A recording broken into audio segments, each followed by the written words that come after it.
السلام عليكم. لو اطلعتم على الغيب لاخترتم الواقع.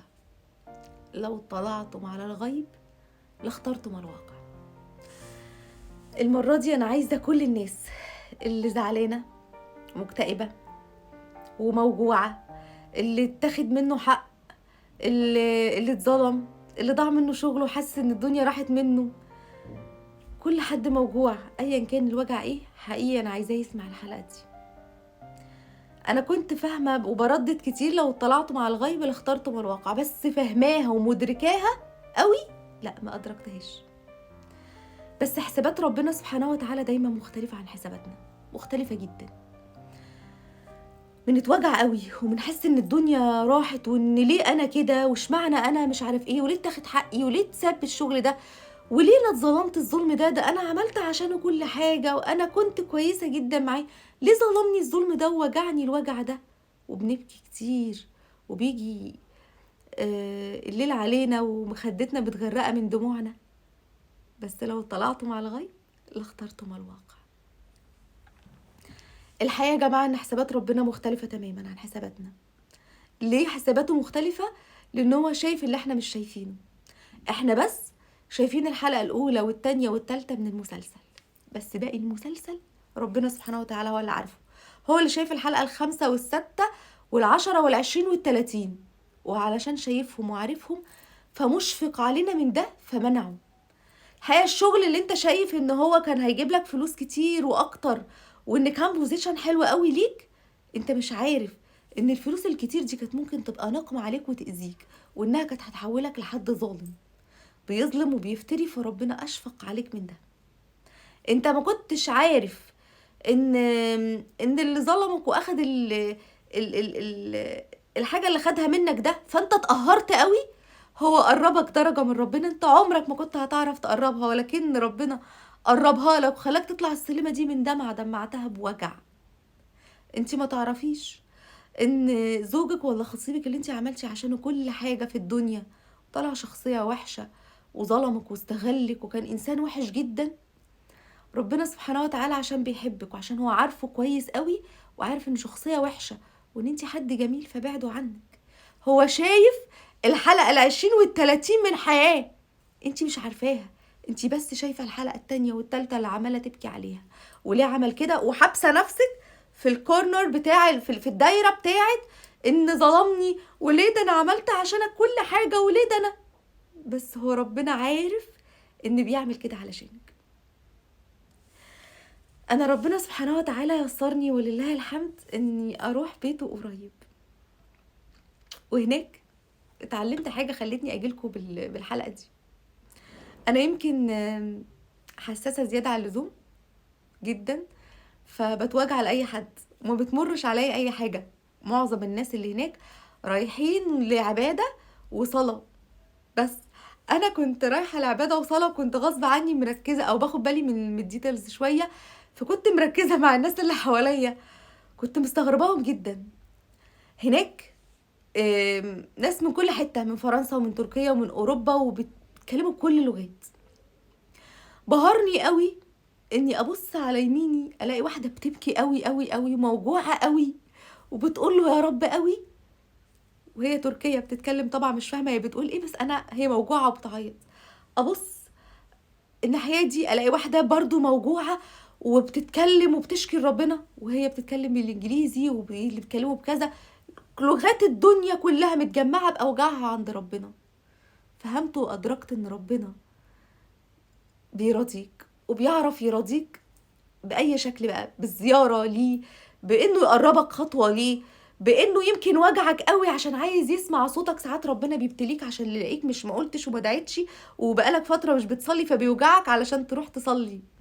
عارفين اولادنا لما ساعات اولادنا ليه احنا في وقت الامتحانات بتاعتنا لما بنزود قوي في الصلاه ونقرا سوره ياسين قبل الامتحان، لما بنتعب قوي بنتزنق قوي بنصلي، فربنا ساعات بيوجعك لانه بيحبك عشان تروح له.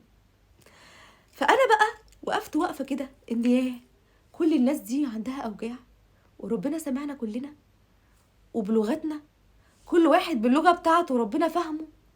ايوه عشان فهمنا، عشان حسسنا. اوعي تفكري ان وجعك ودموعك عند ربنا كان هين، ده سمعه وعارفه وعارف كمان هيراضيك ازاي، بس مستني بوجعك ودموعك دي يخفف ذنوبك، لان كلنا ذنوب، بس عارف كمان مع الذنوب دي هيراضيكي امتى؟ يا هيراضيكي بزيارة فوق كل احلامك، يا هيراضيكي بان حقك هيجي، يا هيراضيك بان هيراضيك في كل الحالات، هو هيراضيك. ما تنسوش يا جماعة ان كان رحلة الاسراء والمعراج بعد عام الحزن، بعد احزان كتير مر بيها الرسول عليه الصلاة والسلام، وكان من باب اولى ربنا يراضي رسوله وما يزعلوش ويخليه يمر بوجع الفرقة من موت حبيبته وزوجته السيدة خديجة، ولا وجع الفرقة والفراق من عمه اللي كان بيحبه جدا ومربيه. لما ربنا سبحانه وتعالى لقى حبيبه الرسول عليه الصلاة والسلام موجوع قوي قوي من موت زوجته وعمه والكفار عملوه في سيدنا محمد والتعذيب اللي مر بيه أثناء الدعوة، فخده قال له بس خلاص، كان الرسول صلى الله عليه وسلم فاض بيه بقى، تعالى، ورضاه برحلة الإسراء والمعراج وصعود الرسول عليه الصلاة والسلام للسماء السبع اللي أنا حكيتهم في حلقتين قبل كده. فخليك عارف ان ربنا بيعرف يرضيك، وان دموعك والله ما هي هينه، واحمد ربنا انك بتعيط عشان مظلوم، او بتعيط على حاجه انت عايزها، فان ربنا سمعك. ربنا رحمته بينا ارحم علينا من رحمه الام على صغيرها، والكلمه دي كل ما افتكرها بحس ان انا فرحانه قوي ومطمنه قوي ان ربنا حد رحيم، ارحم من رحمه الام على والدها. عارفين يعني ايه رحمه الام على والدها؟ والدها الطفل الصغير لسه مولود اللي احنا بنضمه كده واحنا بنرضعه، او احنا واخدينه في حضننا بنطبطب عليه، او ربنا ارحم علينا من ده. فانتي لما بتعيطي وبتبكي من ظلم ظلمه عبد، ربنا جميل هين هين، هو بس شايف اللي انتي مش شايفاه، عارف اللي انتي مش عارفاه، عارف يختار لك صح، عارف ان ده كان اذى ليكي فما حبكيش تمشي في الاذى ده، مش عايزك تمشي فيه. مع الوقت ولما تمشوا خطوات هتعرفوا ان الحاجات اللي انتوا كنتوا عايزينها وبتبكوا عليها في يوم من الايام دي هتيجي تبصوا وراكوا كده، ايه ده؟ نعم، ايه؟ انا انا كنت هختار الشغل ده، انا كنت بعيط على التجربة دي، او انا كنت بعيط ليه؟ هتلاقوا ان ربنا اجمل كتير جدا جدا. وفعلا لو اطلعتم على الغيب لاخترتم الواقع، لو شفت ان ربنا يمكن وجعك عشان يقربوا منك كنت هتختار ده من زمان، لو شفت قد ايه الدنيا حلوه بس انت ما كنتش واخد بالك منها وحاصر نفسك في جزء معين، بس زي ما انا قلت لكم ربنا بيبقى شايف الحلقه ال20 وال30 وانت مش شايفها، ولو كنت شفتها ما كنتش اصلا هتتمنى تمر بالحلقه الاولى والتانية. فاحمد ربنا انك رايح لربنا موجوع مش واجع، مظلوم مش ظالم، متاخد حقك مش واخد حق حد. ودايما ادعي ربنا سبحانه وتعالى بأي حاجة هيستجابها. الحقيقة قبل ما اطلع العمرة انا كنت هشة جدا، كنت وصلت لمرحلة ان اللي هيعمل لي كده انا هعيط، وكنت كل ما بسجد بقول يا رب انا عايزة اطلع عمرة، انا عايزة يا رب اروح بيتك. وانا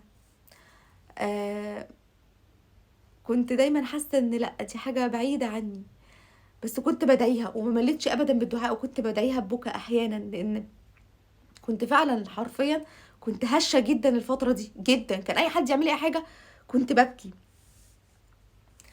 فما كنتش اتخيل ان ربنا سبحانه وتعالى هيستجيبها. ولما رحت المرة دي لا، اختلفت في كل حاجة تقريبا، اختلفت لان لقيت ان في ناس بتبكي عشان حاجات تانية اصعب كتير من اللي كانت مزعلاني ووجعاني، وان انا ببكي على حاجات مش هايفة، مفيش حاجة بتوجع حد هايفة، بس ربنا اكرم كتير. فدايما ادعوا، ودايما العلاج النفسي الصح بقى الروشتة اللي بجد حاجتين. لما تلاقي نفسك موجوعة قوي قوي قوي، الذكر، وده انا اتعلمته هناك، الذكر طول ما انت قاعد اذكر ربنا سبحانه وتعالى، ومساعدة الناس، ساعد الناس لان ده اكتر حاجة هتعالجك نفسيا. واعرفوا ان مفيش حد سوي بيأذي ارواح، فاطمن ان بدل انت ما اذيتش فانت انسان الحمد لله سوي. واعرفوا ان لو اطلعتم على الغيب لاخترتم الواقع، ما تبكيش على حاجة ما انتش عارفها، لو هتبكي ابكي على زعلك بس على نفسك او على حاجة، والبكا حاجة عادية، بس لو اطلعتم على الغيب لاخترتم الواقع.